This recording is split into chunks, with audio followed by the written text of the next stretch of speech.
Olá pessoal, hoje falaremos sobre o universo. Vamos conhecer o universo, gente. Portanto, nosso objetivo será reconhecer o planeta Terra como integrante do Sistema Solar e mais além. Vamos lá. Portanto, você quer fazer uma viagem espacial comigo? Então vamos nessa. Põe teu traje espacial e segue comigo nessa viagem interplanetária. Vamos lá. Primeiro, quero te falar sobre a origem do universo. Inicialmente, há cerca de 4,6 bilhões de anos atrás, havia uma grande massa nebulosa de muitos gases. E esses gases ficavam rodando, girando e criando um centro de gravidade, um centro de massa sólida em seu meio. Esse centro de massa foi se concentrando e foi formando a estrela que hoje conhecemos muito bem, chamada de Sol. E na borda dessa nebulosa foram se compactando mais rochas e foram se formando os planetas. E um pouco mais distante do Sol, com uma gravidade era menor, foram se condensando diversos gases e formando outros planetas também. No final disso tudo, tivemos o Sistema Solar com os seguintes planetas.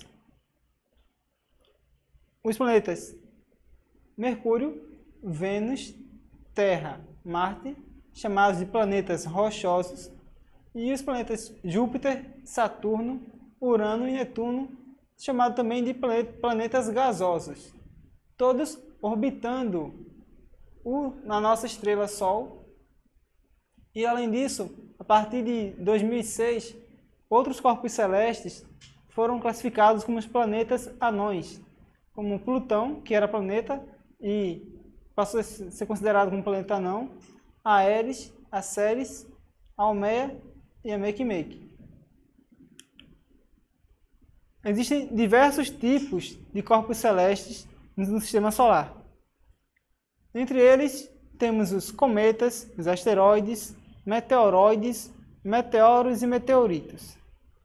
Os cometas são aglomerados de rochas com gelo e poeira que vão se condensando e criando a coma ou a cauda do cometa, que dá aquela forma especial que o cometa tem, aquela cauda comprida. Outros corpos celestes, como os asteroides, são corpos rochosos de mais de 1 quilômetro de extensão, em que também são formados de rochas, de metais, e quando são menores que 1 quilômetro, são classificados como meteoroides. E quando vão diminuindo de tamanho, são chamados de meteoros, meteoritos ou bólitos. Quando eles entram em contato com a atmosfera, com a camada de ar que recobre o nosso planeta, eles entram em atrito, pois no espaço existe o vácuo, não tem atrito com nada. Quando se aproximam da nossa crosta, entram em contato com o ar e entram em atrito com as moléculas do ar. E começam então a se incendiar. Se incendiam e muitas vezes nem sequer tocam o solo. Pegam fogo e se dissipam no próprio ar.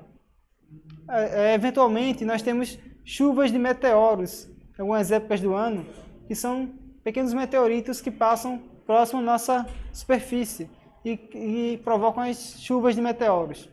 As chuvas de meteoros geralmente não são chuvas como acontece nessa imagem, cerca de 20 meteoros caindo de uma vez, coisa mais linda, parecendo gotas de chuva. Não, geralmente uma chuva de meteoros acontece com um meteoro caindo uma vez por minuto, uma vez a cada 5 minutos. É uma coisa tão intensa como nessa foto. Mas a ideia era mostrar a intensidade disso. A partir de então, existem outros corpos celestes no nosso universo, como os satélites artificiais, que causam o aglomerado do lixo espacial ao redor do nosso planeta. Então, restos de foguetes, de espaçonaves, satélites desabilitados, formam esse grande lixo, esse amontoado de peças metálicas ao redor do nosso planeta. Muitas delas caem diariamente no nosso planeta e acabam com o próprio atrito se dissipando na atmosfera ou então caem no próprio oceano. Os satélites, essa linha de satélites, essa rede de satélites que recobre o nosso planeta, é responsável pela nossa transmissão da internet, de telefone, de rádio e TV Então tudo hoje se conecta por meio de satélites em nosso planeta. Outro tipo de corpos que existe em nosso universo, nosso sistema solar, são os satélites naturais ou as luas. Um satélite natural ou uma lua, ele não possui luz própria, ele necessita que um outro corpo o ilumine. Então eles orbitam planetas ou planetas anões. Há cerca de 214 satélites naturais no nosso sistema solar. E cerca de 19 deles são grandes o suficiente para que sua própria gravidade o deixem com uma forma arredondada. Na Terra, nós temos a Lua como o nosso satélite. Marte possui 2 satélites. Mercúrio e Vênus não possuem lua nenhuma. Já planetas como Júpiter, Saturno possuem dezenas de luas. E Urano e Netuno também. 27 luas e 14 luas, respectivamente. Então, os planetas maiores possuem muitas luas ao seu redor. Até mesmo o Plutão, que é um planeta anão, possui cerca de 5 luas ao seu redor. Agora, falemos sobre o Sol. O Sol, ele possui 5 bilhões de anos. Bem antigo, não é? Então, ele possui uma massa cerca de 332.900 vezes maior que a Terra. Possui uma temperatura bem quente, cerca de 5.500 graus Celsius. Está distante cerca de 150 milhões de quilômetros da Terra. Essa distância de 150 milhões de quilômetros, ou seja, a distância da Terra ao Sol, é chamada de unidade astronômica. Outra curiosidade sobre o Sol é que ele é formado por diversos gases, mas principalmente pelos gases hidrogênio e hélio, e possui a forma física do plasma, que é o aquecimento extremo de um gás. O próximo corpo celeste que falaremos será Mercúrio. O Mercúrio possui uma rotação de 59 dias, ou seja, o seu dia dura 59 dias terrenos. Sua translação é de 88 dias, ou seja, o tempo que ele passa para dar a volta ao Sol. Sua distância ao Sol é curtinha, de 57,9 milhões de quilômetros, possui uma temperatura média de 400 graus Celsius. O seguinte é o Vênus, é a estrela d'alva. É um dos planetas mais brilhosos, uma das estrelas que mais brilham no céu. Às vezes até aparece próximo à Lua no fim da tarde. Ela tem uma rotação de cerca de 243 dias. Ela gira em torno de si mesma de maneira bem devagar. A translação, que é o tempo que ela dura para dar a volta ao Sol, é cerca de 225 dias. Sua distância ao Sol, de 108 milhões de quilômetros, e uma temperatura que varia bastante, por média de 460 graus. Já esse planeta aí, que você habita desde que nasceu, é o nosso planeta Terra. Tem a rotação, ou seja, o período que ela dá um giro em volta de si mesma de um dia. Essa translação, o tempo que ela dá para girar em torno do Sol, são de 365 dias, com a distância de 150 milhões de quilômetros, com a temperatura média do nosso planeta de cerca de 14 graus.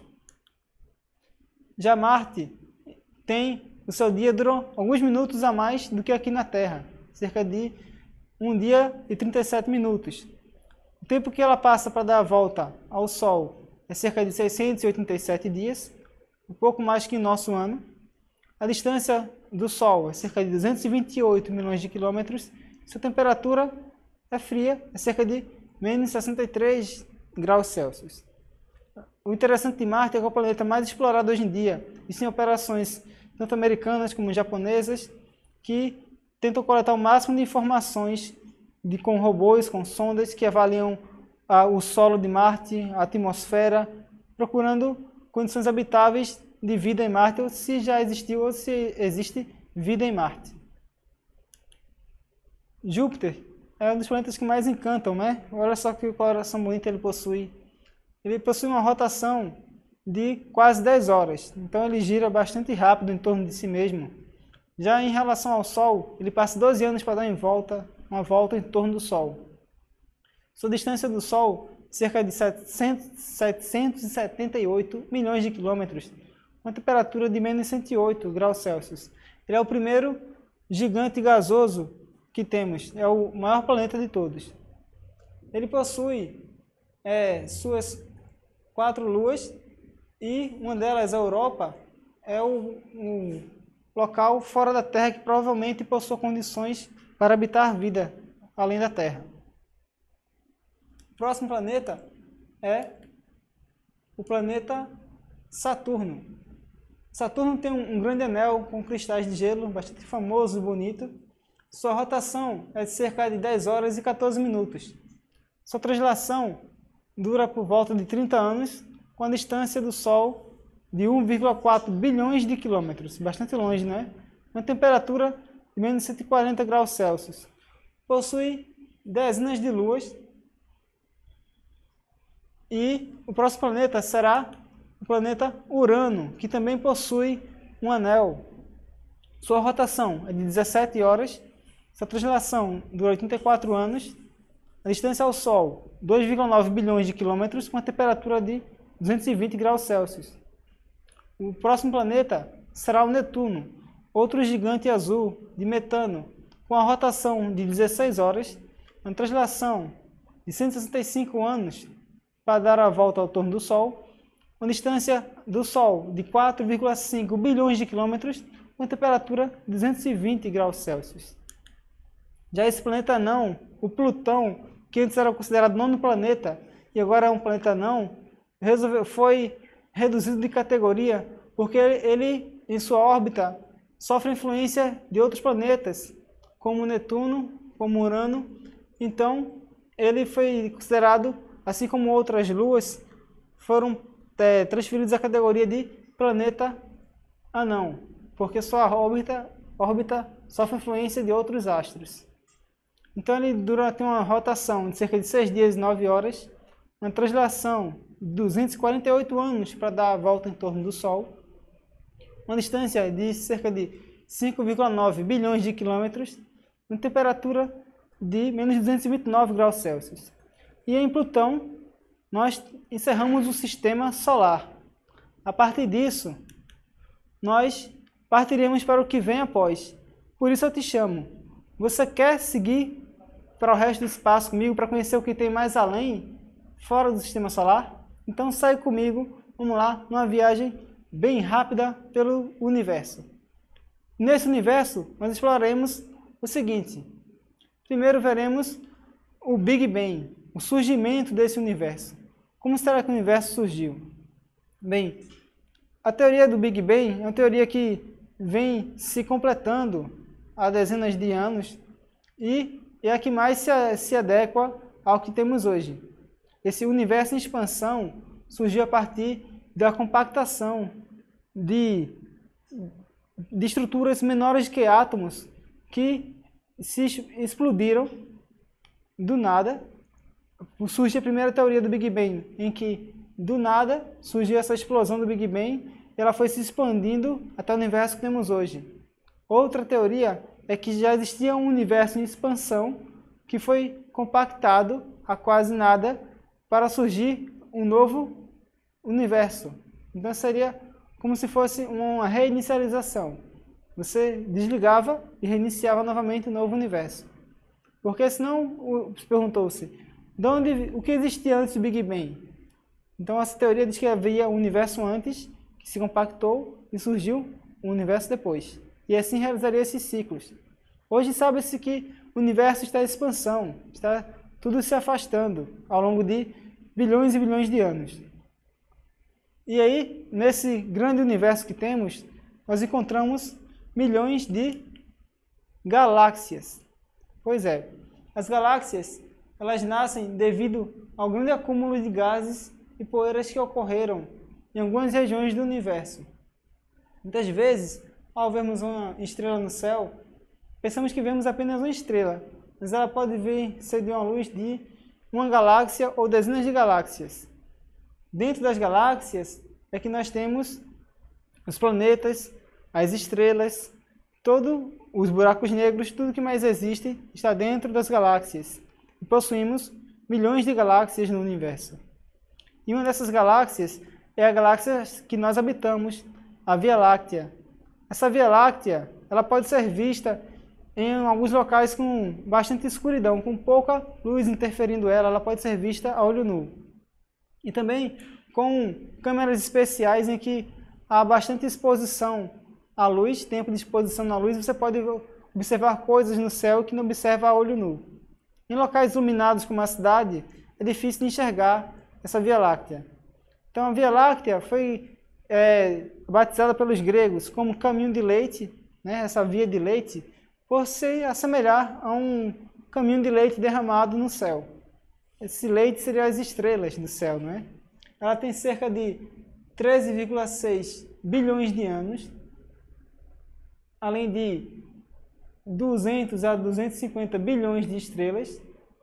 Existem centenas de bilhões de planetas nesse nosso planeta Terra, mas foram avaliados até agora cerca de 4.389 exoplanetas, planetas fora do Sistema Solar, em cerca de 3.457 sistemas solares. Mas hoje sabe-se que cerca de 300 milhões de planetas podem ser semelhantes à Terra, mas até hoje não se encontrou vida em nenhum desses planetas. Portanto, ainda pesquisa-se, mas até hoje não se encontrou vida em outro planeta a não ser a Terra. Até em outros planetas podem haver oxigênio, mas vida como o nosso ainda não se descobriu. A partir de então, falaremos sobre os buracos negros. Um buraco negro ele é um volume de espaço em que a gravidade é tão grande e que nada pode escapar dele, nem mesmo a luz. Ele nasce da morte de uma estrela.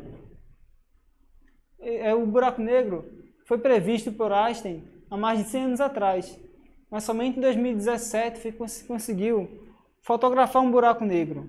Essa fotografia embaçada que você vê parece ser uma coisa irrelevante, mas é uma grande conquista da astronomia, porque conseguiu se visualizar algo que se previa como ele seria há cerca de 100 anos atrás. A partir dessa imagem é que se descobriu muita coisa sobre o buraco negro e que havia sido prevista há 100 anos atrás por Einstein. Uma delas é que um buraco negro ele possui uma gravidade tão forte que ele consegue desviar a luz e consome a luz para dentro dele. Então, todo tipo de matéria ou de energia é absorvida por esse buraco negro. Então, ele consegue causar um dobramento no espaço e no tempo. Como assim, professor, dobrar o espaço e o tempo? Isso mesmo. Não existe uma quarta dimensão chamada espaço em que tudo o que é a gravidade consegue dobrá-lo, como o Sol, como a Terra, como a Lua. E um corpo com gravidade imensa, como um buraco negro, consegue dobrar esse espaço-tempo, atraindo tudo para si. Ele pode consumir o calor e a luz de uma estrela inteira. Isso há milhões e milhões de anos-luz da Terra. Você passaria milhões de anos para chegar nesse buraco negro. E eventos muito interessantes ocorrem, ou teoricamente ocorrem, ao se aproximar do buraco negro, como a diferença do tempo. O tempo próximo do buraco negro ocorre de maneira diferente do que ocorre quando você está distante do buraco negro. Então, muitos eventos ocorrem que não ocorreriam normalmente. Então, chama-se estudados na física como a teoria da relatividade, como na física quântica. Então, existe todo um universo à parte sobre o buraco negro. Eu recomendo a vocês assistirem um filme chamado Interestelar, que fala bastante sobre o buraco negro. Foi um buraco negro mais próximo do real, que foi descoberto em 2017, e que falam interessantes eventos que acontecem quando se chega lá perto. Uma outra coisa que existe no nosso céu e que observamos bastante são as estrelas, não é? As estrelas existem de diversos tamanhos, cerca de milhares de vezes maiores que o Sol. Nosso Sol é considerado uma estrela anã amarela, uma estrela pequenininha. E existem estrelas centenas de milhares de vezes maiores que o Sol, há centenas de milhares de anos-luz de nós. Portanto, essas estrelas emitem luz até hoje no nosso planeta. E a luz que recebemos das estrelas Muitas vezes pode ser de estrelas que já até morreram, que puderam ter virado anãs brancas, estrelas de nêutrons ou buracos negros, mas ainda recebemos as luzes delas. Então tudo que você olha no céu brilhando pode ser um planeta, pode ser uma galáxia, pode ser uma estrela que já morreu, e sua luz está chegando no nosso planeta somente agora. Essas estrelas são de diversos tipos, de diversas cores. Temos vermelhas, brancas, azuis, de acordo com o material que ela é feita. O homem consegue descobrir de que material é feito um planeta, de que é feito uma estrela, observando-se a luz que ele emite. Cada elemento químico da natureza ele emite uma identidade, um código de barra com a sua luz que ele emite. A partir disso, o homem consegue registrar que elemento químico é aquele a partir da luz que ele emite. É assim que o homem descobre que o Sol é feito de determinado gás, o planeta é feito de determinado elemento, estrela é feita de determinado elemento químico, sem ter estado lá, somente observando o brilho que ela emite. Então, gente, passeamos pelo espaço e eu quero vou ficar parado por aqui. Eu cheguei no meu tempo, mas você não pode parar. Eu vou parando, mas você vai continuar seguindo nessa jornada. Não vai ficar de bobeira no mundo da Lua, vai seguir pelo espaço, vai seguir pesquisando, vai seguir aprendendo nos livros, em aplicativos que mostram o céu, que mostram as estrelas, olhando mais no livro, olhando mais no YouTube, em séries, aprendendo e se divertindo. O espaço é infinito, assim como o seu potencial de aprendizado. Portanto, não fica de bobeira no mundo da Lua, segue em frente pela jornada do espaço e vai aprendendo. Vou ficando por aqui. Um abraço, até a próxima!